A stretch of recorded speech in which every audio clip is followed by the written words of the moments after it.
Good morning, it's September 1st, and this is To My Liberal Friends. Do you think that you're capable of discerning what's truth and what is not? Are you able to decide what you want to accept as factual, or do you need someone to tell you what is true and what is false? And that's a very important question. It should be pondered by every American, and the answer should be yes, I can make up my own mind. The First Amendment to the Constitution reads as such, quote, Congress shall make no law respecting an establishment of religion or prohibiting the free exercise thereof or abridging the freedom of speech or of the press or the right of the people peaceably to assemble and to petition the government for redress of grievances.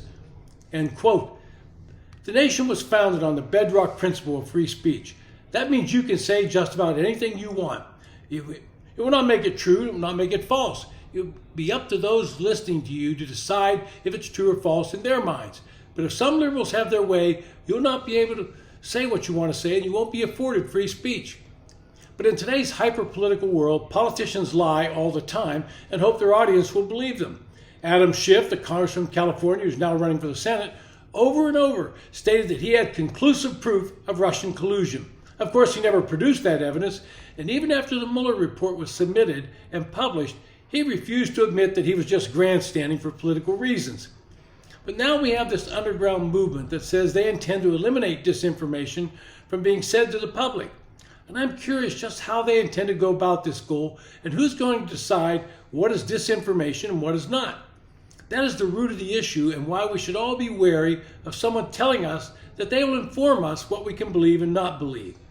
Today we have the media in cahoots with academia telling us that they should be the deciders of information, lies, and correct information, truth.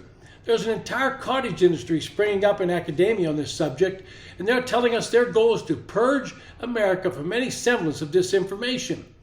And the way they do this is to silence anyone they determine spreads disinformation. Professor Robert Beckman at the School of Media Studies at the New School example, he teaches a class called Fighting Disinformation, a new media literacy video series. Now Beckman is far from alone in his academic quest. Syracuse University professors seek solutions to the plague of disinformation, declares one headline. Two professors at that institution scored a $600,000 grant from the Department of Homeland Security for that little venture. In fact, combating disinformation is one of the hottest trends on campus these days. And if you've been paying attention, the Biden administration worked closely with social media giants to promote what they decided was legitimate information and to shut down what they decided was disinformation. Big tech in the Biden administration coordinated regularly during the COVID pandemic. The Center for Disease Control and Prevention and Biden administration officials coordinated on COVID misinformation and its response with both Facebook and Twitter by holding regular be on the lookout meetings and by providing examples of the types of messages that contradicted the government's message it wanted censored. Facebook used proprietary tools to monitor social media posts that contradict the federal government's COVID-19 narrative and reported such posts to the federal government. And Facebook adjusted its policies and algorithms to align with misinformation policies set by the Biden administration. Well, the Biden administration has worked with Facebook, Twitter, and other social media outlets to promote the theory that there was Russian collusion within the Trump campaign. They had their allies in the media trumpet the notion that the Hunter Biden laptop was disinformation being produced by some nebulous Russian. They even had over 50 former intelligence leaders produce a letter stating it was disinformation. Turned out, Hunter Biden's laptop was true, and it contains a lot of scandalous information that congressional investigators have used to question how involved President Biden was in Hunter Biden's business activities.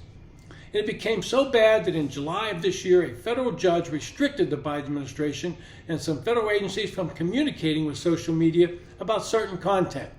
The basis of that decision was the attempts made by government officials, including White House staff, to collude with social media sites like Facebook to suppress views counter to their own. In other words, they want to curtail what someone opposed to their view had to say. And that goes right back to the basic principle of free speech. What we have now is a concerted effort by Democrats, meaning liberals, to join with their allies in the media and academia to start convincing the public and students that the only school of thought that is true, information is what they tell them is true. And at the heart of this crusade against, quote, disinformation are lies and deception tenderly cultivated by our schools and urgently, often solemnly, sometimes indignantly, amplified by compliant news readers, sciencey sounding researchers, and dignified officials. And then the media trumpets these efforts as the gospel truth. What a wonder it is that many Americans take this all in and just laugh. We know that the establishment is lying to us even if we can't prove it. Often that evidence is as naked as Hunter's laptop, as heartbreaking as myocarditis among young vaccinated athletes, and as conspicuous as Leah Thomas at a women's swim meet.